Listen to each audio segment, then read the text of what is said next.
Si tú o tus hijos tienen algún tipo de alergia a nivel respiratorio, ya sea rinitis alérgica o asma, es muy común que en esta temporada tengan algún tipo de complicación porque se agrega además los cuadros de infecciones respiratorias, ya sea por virus o por bacterias, y a veces es difícil distinguir si se trata de algún cuadro infeccioso o se trata de alguna exacerbación de su enfermedad alérgica de base. El día de hoy te voy a dar tips para poder distinguir entre una cuestión de algún resfriado común y lo que se trata de una exacerbación por alergia. No te vayas porque vamos a aprender mucho en este video.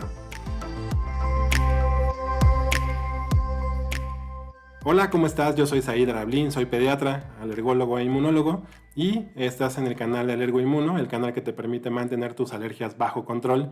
Si no lo has hecho, te invito a que te suscribas a este canal para poder tener algunas recomendaciones y también poder hablar de algunos tips generales, como es el día de hoy, en donde vamos a discutir algunos puntos relacionados con cómo diferenciar la parte de una exacerbación respiratoria alérgica, ya sea a nivel de rinitis o de asma, con lo que es un cuadro infeccioso respiratorio por algún virus o por alguna bacteria. En primer lugar, es importante que distingamos que estas dos entidades, es decir, el cuadro catarral o el cuadro infeccioso, tiene un origen que es totalmente distinto a lo que sería una exacerbación por alergia. En el caso de los cuadros infecciosos, recuerda que la gran mayoría está causado por virus. Un pequeño porcentaje también lo pueden provocar algún tipo de bacteria, pero al final de cuentas siempre hay un agente patógeno, es decir, algún agente extraño que está provocando una infección en el cuerpo. A diferencia de la exacerbación por alergia, ya sea a nivel nasal o a nivel bronquial, los síntomas están provocados por una respuesta exagerada de tu propio sistema inmunológico o del sistema inmunológico de tu hijo, que lo que está provocando es que está produciendo mucha inflamación. Esa inflamación se produce por una respuesta del mismo cuerpo a cosas que normalmente están en el ambiente, pero en este caso no hay ningún tipo de germen, no hay ningún tipo de virus, no hay ningún tipo de bacteria. Vamos a tocar algunos síntomas que son similares entre los dos y que no nos permiten distinguir si el cuadro se trata por alguna infección o se trata por alguna exacerbación. Uno de los más comunes es la congestión nasal. La congestión nasal se puede presentar mucho en los pacientes que tienen rinitis alérgica y en esta temporada se puede incrementar mucho por el contacto con varios alergenos que son de la temporada. Sin embargo, las infecciones, ya sea virales o bacterianas, también puede provocar mucha congestión a nivel nasal, de tal forma que el tener la nariz tapada como tal no es un dato distintivo de uno o de otro. Lo mismo sucede con la tos. La tos también se puede presentar como una exacerbación en el paciente que tiene asma porque estuvo en contacto con algo que lo desencadenó sin que necesariamente se trate de algún tipo de infección.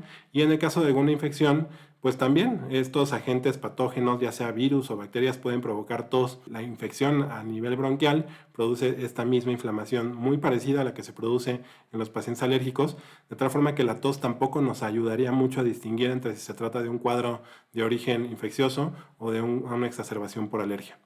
Pero sí que hay algunos datos que nos permiten distinguir entre unos y otros. Por ejemplo, los pacientes que tienen exacerbaciones por algún tipo de alergia normalmente tienen estas exacerbaciones después de estar en contacto con algo a lo que ellos ya saben que son alérgicos. Es decir, si el paciente que tiene rinitis alérgica y está asociado al polvo, en el momento en el que, por ejemplo, barren o levantan la cama o se pone a adornar el arbolito con adornos que están guardados durante todo el año, ese contacto con el polvo que se tiene empieza a provocar síntomas. O a lo mejor fueron a cortar el árbol de Navidad y al cortar el árbol de Navidad empezó con esa sintomatología, ya sea a nivel nasal o a nivel bronquial, con mucha tos. Estos como asociaciones con algún agente en particular nos orientan más a que sea una cuestión de origen alérgico. Sin embargo, en el caso de las infecciones no es tanto. Ahí más bien lo importante es el contacto con algún familiar o con algún amigo o en la escuela, de tal forma que el contacto estrecho con otras personas que están enfermas hace que se produzca este proceso infeccioso. Otro dato también característico de los pacientes que tienen alergia es que la alergia se acompaña de mucha comezón. La comezón se puede presentar típicamente a nivel nasal, pero también puede ser comezón a nivel ocular. En ocasiones puede haber comezón a nivel de los oídos o puede haber incluso una comezón muy curiosa que los pacientes que tienen rinitis seguramente la van a reconocer, que es comezón en el paladar, en la parte de atrás de la garganta, y muchas veces se tienen que estar rascando con la lengua. Entonces, es muy raro que un proceso infeccioso nos provoque comezón, y la comezón sería mucho más típico de una exacerbación de la rinitis alérgica. Otro punto también importante que se presenta mucho en los pacientes que son por alergia, por rinitis alérgica y no por infección, es que los estornudos se presentan en salva. Son estornudos que se presentan de forma muy repetida. El paciente estornuda 3, 4, 5, 6 veces de forma seguida y después está durante algún tiempo sin estos estornudos y después los puede llegar a volver a presentar de la misma forma, a diferencia de un paciente que tiene algún cuadro infeccioso en donde los estornudos son más esporádicos sin algún patrón en particular. Un dato característico de los pacientes, por otro lado, que sí tienen problemas infecciosos y que es muy raro que se presente en los problemas alérgicos es la fiebre. Es muy difícil que una rinitis alérgica o que una exacerbación por asma o una crisis asmática se acompañe de fiebre. Entonces, la presencia de fiebre sí nos orienta mucho más a que haya algún tipo de germen, que sí se trate de una infección. Entonces, un diferenciador importante para pensar que es más un resfriado o un catarro es la parte de la fiebre. Y otro dato que también es como típico de los pacientes que tienen algún cuadro infeccioso es el malestar general. Si bien es cierto que los pacientes que tienen rinitis alérgica y están muy descontrolados, o los pacientes que tienen asma y están descontrolados, pues no se sienten bien y definitivamente son causas importantes de afectación en la calidad de vida, este malestar generalizado con dolores articulares que pueden ir acompañados de fiebre o no, es como mucho más típico de una cuestión infecciosa. Para cerrar, me gustaría comentarles a ti que tienes algún tipo de alergia o si tienes algún hijo con alergia, el hecho de que tenga la alergia no lo exime de que tenga algún cuadro infeccioso. Por eso es súper importante que los pacientes que tienen alergia en esta temporada de otoño-invierno estén bien controlados, porque muchos de ellos exacerban sus síntomas y en el momento en el que pierden el control es mucho más fácil que dentro de la misma alergia aparezca un cuadro infeccioso.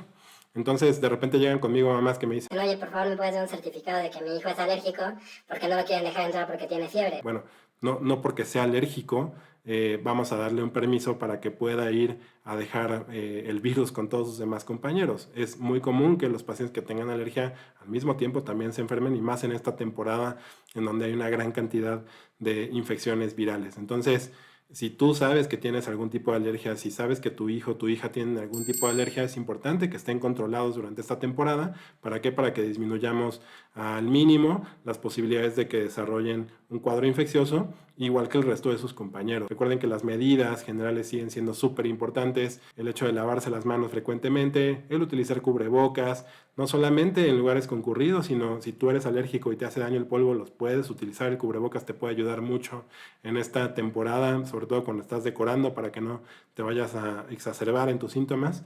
Pero estas medidas generales siempre son muy útiles, además de que todos los pacientes vale la pena que reciban las vacunas que necesitan y dentro de ellas está la vacuna de la influenza, que sigue también siendo una recomendación súper amplia para todos los pacientes, incluyendo los pacientes que tienen alergia. La vacuna de la influenza está súper indicada. Sigamos con estas medidas de prevención que seguramente nos van a ayudar a permitir tener una temporada de fiestas decembrinas justo así, festiva. Así es que les deseo que tengamos una temporada sin tantos mocos y si tienen algún tipo de comentario, por favor déjenlo en la sección de comentarios de aquí abajo para que podamos dar respuesta a todos ellos.